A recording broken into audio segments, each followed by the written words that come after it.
Welcome back to another episode of Rock Boys Football Tuesday afternoon.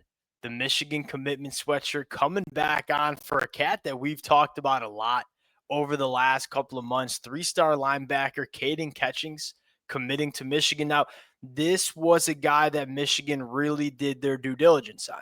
Go back to the summer months. We talked about him potentially being a linebacker target Michigan wanted to go after. I think they wanted to see some of the senior year film.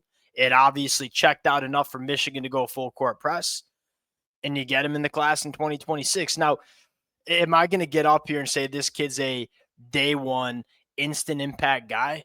I don't think so. Do I think Caden Ketchens is going to be a future All-American linebacker for Michigan? I probably don't think so. Quite frankly, I think this is probably the accurate ranking to have with a kid like Caden Ketchens, but I'm going to trust Michigan's personnel department and say, hey, they must see something that maybe a lot of other people don't. And let's just be quite frank about it. Michigan's done plenty well with these kind of cats that maybe fly under the radar at the high school ranks, but come to Michigan, wait their turn, and become good football players. That could be the avenue for Caden Catchings. And I'll say this, it makes sense for Michigan. Not every commitment needs to be a flashy Savion Hider commitment. When you look at Caden Catchings, this guy that's 6'2", 220, can go sideline to sideline, can run, chase, and tackle. You like some of the physical attributes that he brings to the table. Just needs some fine-tuning and needs some development. Well, guess what? He has time to get that development. And you look at Michigan's linebacker room, even with losing Ernest Hausman after the year, losing Jay-Sean Barham, we expect Jimmy Rolder to be back for one more year. Cole Sullivan is going to be an absolute stud in the 2026 year. Troy Bull showing you that he's a guy that you can rely on and play a lot. You have Chase Taylor, Nate Owusu Boateng. Caden Ketchens not going to come to Michigan and be asked to play a lot of football immediately in the 2026 year. See what he looks like come year 3, year 4. Because I'll say this, Michigan does historically have success with these kind of guys, and I'll trust Brian Jean-Marie in the evaluation that he has. But I will say this before we move on to a deeper conversation regarding where Michigan goes on the trail. That is, he satisfies some of the things Michigan has looked for. Michigan is recruiting big, fast linebackers, man. Go back to before 2020, where Michigan's defense always had success against the teams like Rutgers and Wisconsin. But when Michigan's defense played a team like Ohio State, they just looked too slow. Like, Michigan has changed their philosophy in terms of the linebackers they are adding to the roster. We want length and we want speed. Think about a guy like Cole Sullivan. Caden Catchings could be that guy eventually for Michigan. He satisfies the physical traits that we're looking for, and I'm always a fan of the programs that stick to the process.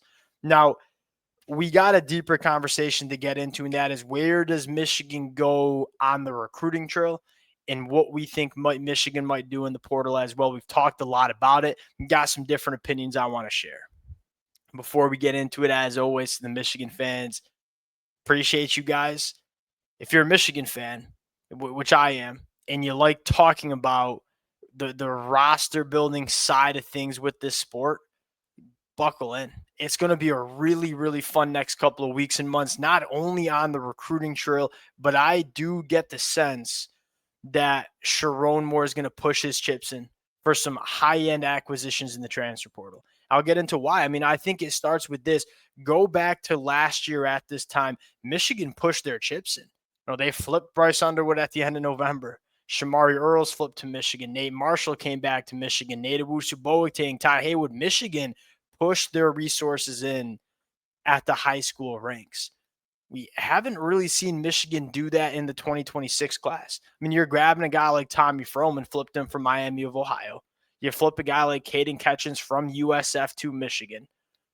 Michigan does not seem like they're going big game hunting in terms of flips at the high school ranks, which, look, to me, I don't think that's a bad strategy, because I look at the class they've built and say, we have our guys. I go back and look at the class Michigan brought in 2025 and say, look, the young talent on this roster, I feel really good about the young pipeline of talent that we have on both sides of the football. But I think a lot of us Michigan fans recognize there are certain positions that we need to immediately address. We don't have time to grab a freshman and wait 2 years before they're ready. We need to fix these problems immediately going into 2026. Because you start looking at this 2026 roster, and look, I still think Michigan can be a good team in 2025. So I'm not trying to scrap the 2025 season. Like, quite frankly, Michigan's got everything they want to compete for is in front of them. But I think a lot of Michigan fans who follow this team pretty closely, and I bet Sherrone Moore feels very similar at 2026, 2027, those are years where Michigan can push for a national championship. Kind of that same feeling you had in 2023, where you're going to have a dominant offensive line this offensive line this year's good, going to be better in 2026. Bryce Underwood's going to be going into year 2. We feel pretty damn good that the defense is going to be good, given we make some portal additions that we need to make. It's the big bugaboo, right?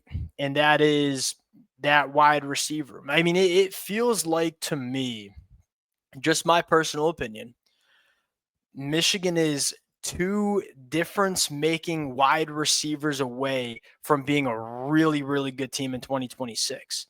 Now, the thing is, how do you immediately address it? You can't go to the high school ranks because you're not really sure how those high school kids are going to acclimate to the collegiate ranks. If you want to immediately fix a problem, you have to go into the portal, which gets me to the kind of the point that I'm trying to make is that last year we saw Michigan really push their chips in. I guess I'll put it like this. You got a certain amount of funds that you have to build your roster.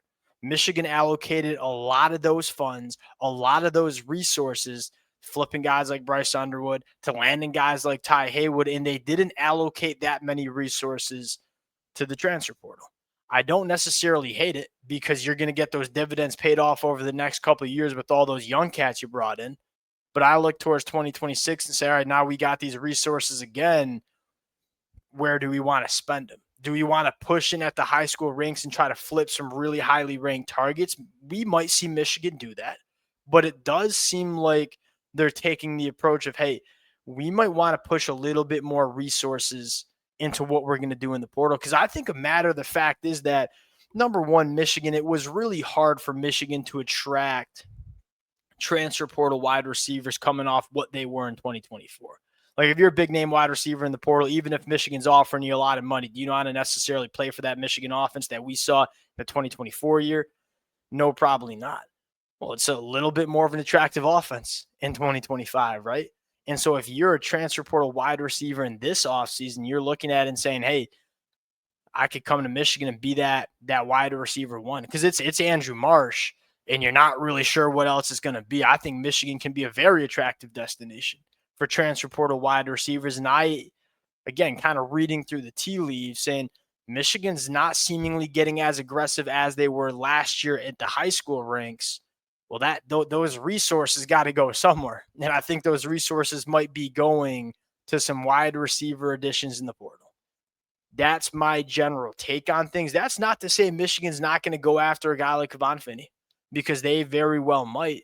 But it sounds like they're going after more developmental guys that are not requiring a ton of resources to be poured into them, saying, hey, we might allocate some more of those resources to what we're doing in the portal. We're going to have a lot to talk about. We'll obviously start talking about the transfer portal targets. There's already buzz that Cam Coleman might enter the portal. That would be a guy that I would hope Michigan tries to get in on. We'll see how it plays out. Appreciate you guys rocking with it. We have plenty to talk about over the next couple of weeks. If y'all do enjoy the content, consider subscribing to the channel. We'll talk to y'all later.